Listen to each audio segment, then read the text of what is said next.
Est-ce que vous avez l'impression, vous, en tant que professionnel du football, que le Maroc est au rendez-vous pour aussi 2030? Merci. Oui, je pense qu'ils sont au rendez-vous. Hein. Je pense qu'ils sont au rendez-vous. Quand vous voyez ce stade plein, quand vous voyez la qualité des pelouses, quand vous voyez l'organisation. Bon, j'étais très content. On était à Fès. Fès, c'était top niveau. Moi, j'ai pas vu ce qui se passait ici, mais pour moi, Fès, c'était top niveau en termes de qualité, de structure d'entraînement. Voilà, je tiens à féliciter le Maroc pour cette organisation de Coupe d'Afrique. Encore une fois, je les félicite aussi pour leur victoire ce soir, pour leur finale à jouer là. Qui ne va pas être une finale facile parce qu'il y a une grosse équipe en face aussi. Donc non, ils méritent, tout le monde mérite un grand A. Le terme de la rencontre. Et dans la série de tirs au but, les tirs au but ont été pris par des joueurs remplaçants, ou en tout cas pas par des joueurs cadres. Est-ce que ça a été décidé à l'avance ou est-ce que ça vous a un petit peu surpris? Non, en fait, depuis le début de cette Coupe d'Afrique, les joueurs à chaque entraînement ont fait des séances de pénalty. Et donc, statistiquement, les joueurs qui tiraient, c'était les meilleurs. Et c'est pour ça qu'on a fait des changements pour faire rentrer les joueurs qui tiraient. Je peux le dire, on est rentré pour tirer sur les pénalty. C'était pas. Quand on a vu que le match se dirigeait vers le pénalty, c'est de faire rentrer les joueurs qui tiraient le but. Victor a mis une petite blessure à la cheville. Pardon, Victor avait une petite blessure à la cheville. Donc c'est pour ça qu'on a fait rentrer Paul, qui d'ailleurs était statistiquement le meilleur tireur on va dire, de cette période.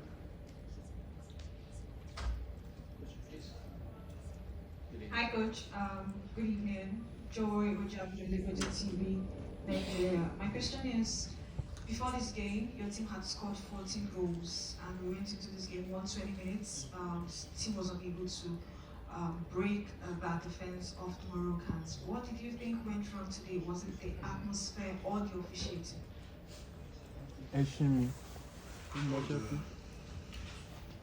it's difficult to play this big game because you are in Morocco, you play against the team, but you play against the crowd, you are under pressure more, and like I said, we missed some movement in that game. Technically, it was not the last game, the other game, so we lost many goals. But like I said, once again, at the last press conference, I said, yeah, we are tired. So we will play this game with our state of mind. So the player did well. They fight on every ball. So the reality, I'm proud of my players. So once again, it's very hard for me today and for the players because the reality we go out is often without any lose during activity. Puis la création de la CAN, en tout cas depuis très longtemps. Je voulais savoir ce que ça vous inspirait et si ça marquait le début d'une nouvelle ère. C'est pour ça que... Non, moi je suis très content. Je suis très content. Maintenant, ça ne veut pas dire que... En fait, moi, mon ADN, je suis... Mon papa est français, ma maman est africaine et malienne.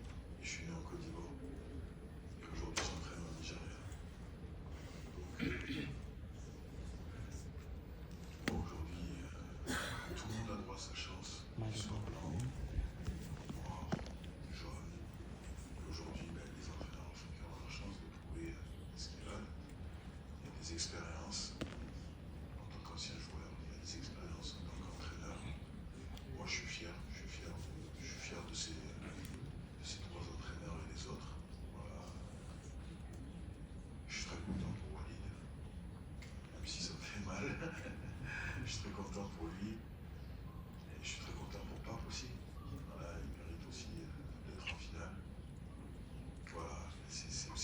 c'est bien pour l'Afrique parce que, comme le dit beaucoup de personnes, on progresse tous les jours. En termes d'encadrement, en termes de structure et en termes de qualité de jeu. C'était une belle Coupe d'Afrique. Maintenant, elle n'est pas encore finie. Pour moi, elle n'est pas encore finie, mais ouais, non, moi je suis très heureux pour tout ça. Coach, vous quittez la compétition sans perdre le moindre match. Donc vous avez pratiquement remporté, sauf aujourd'hui sur les pénaltys, mais dans le jeu, vous n'avez pas perdu le moindre match. Ça fait quoi de quitter la compétition de la sorte, sachant que vous êtes le prétendant?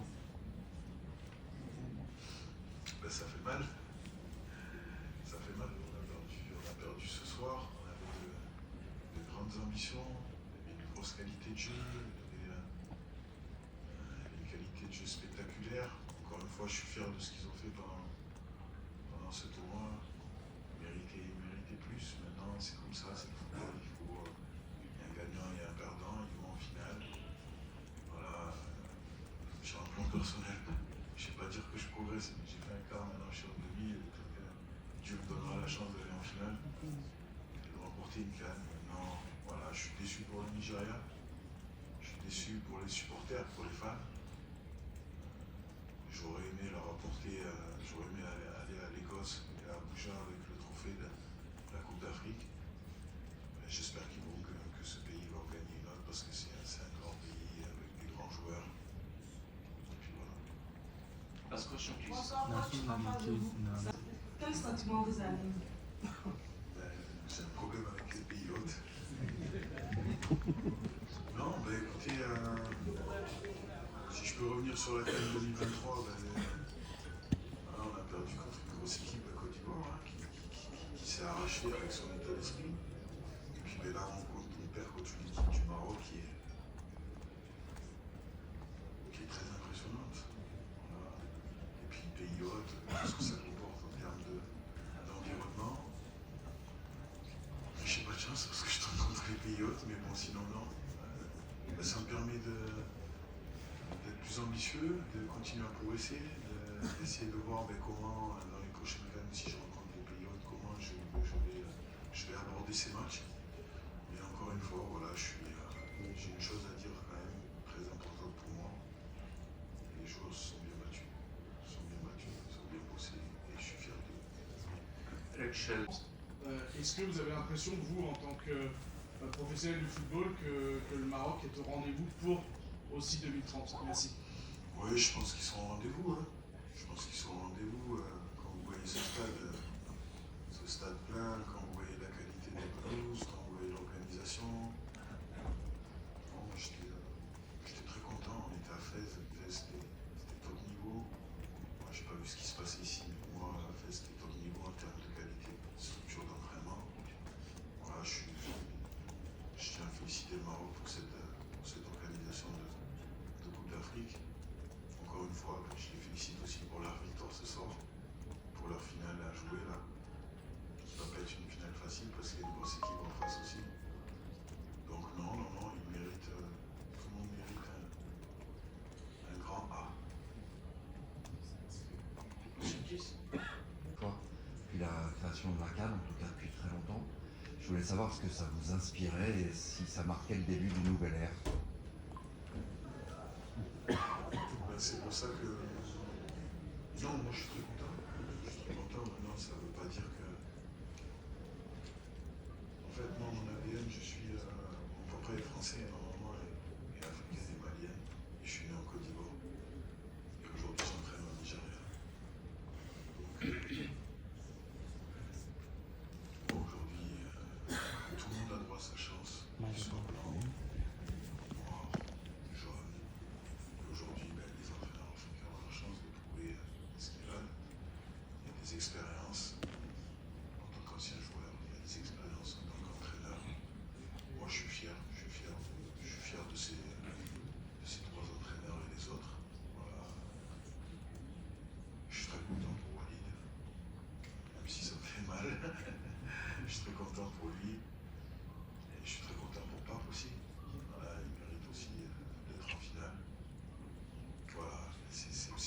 c'est bien pour l'Afrique parce que, comme le dit beaucoup de personnes, on progresse tous les jours. En termes d'encadrement, en termes de structure et en termes de qualité de jeu. C'était une belle Coupe d'Afrique. Maintenant, elle n'est pas encore finie. Pour moi, elle n'est pas encore finie, mais ouais, non, moi je suis très heureux pour tout ça. Coach, vous quittez la compétition sans perdre le moindre match. Donc vous avez pratiquement remporté, sauf aujourd'hui sur les pénaltys, mais dans le jeu, vous n'avez pas perdu le moindre match. Ça fait quoi de quitter la compétition de la sorte, sachant que vous êtes le prétendant? Ça fait mal. Ça fait mal. On a perdu ce soir. On avait de grandes ambitions, une grosse qualité de jeu, une qualité de jeu spectaculaire. Encore une fois, je suis fier de ce qu'ils ont fait pendant ce tournoi. Mériter plus. Maintenant, c'est comme ça, c'est le football. Il faut un gagnant et un perdant. Ils vont en finale. Voilà. J'ai un plan personnel. Je ne vais pas dire que je progresse, mais j'ai fait un quart, maintenant je suis en demi. Dieu me donnera la chance d'aller en finale et de remporter une CAN. Maintenant, voilà, je suis déçu pour le Nigeria. Je suis déçu pour les supporters, pour les fans. J'aurais aimé leur apporter, j'aurais aimé aller à l'Écosse et à Abuja avec le trophée de la Coupe d'Afrique. J'espère que ce pays va en gagner une autre parce que c'est un grand pays avec des grands joueurs. Et puis voilà. Last question, please. Bonsoir, coach. En face de vous. Quel sentiment vous avez? J'ai un problème avec les pays hôtes. Non, écoutez, si je peux revenir sur la CAN 2023, voilà, on a perdu contre une grosse équipe, la Côte d'Ivoire, qui s'est arrachée avec son état d'esprit. Et puis là, on perd contre une équipe du Maroc qui est très impressionnante. Voilà. Et puis pays hôte, qu'est-ce que ça comporte en termes d'environnement. J'ai pas de chance parce que je tombe contre les pays hôtes, mais bon, sinon non. Ça me permet d'être plus ambitieux, de continuer à progresser, d'essayer de voir comment dans les prochaines CAN, si je rencontre les pays hôtes, comment je vais aborder ces matchs. Mais encore une fois, voilà, j'ai une chose à dire quand même très importante pour moi. Les joueurs se sont bien battus, ils ont bien bossé et je suis fier d'eux.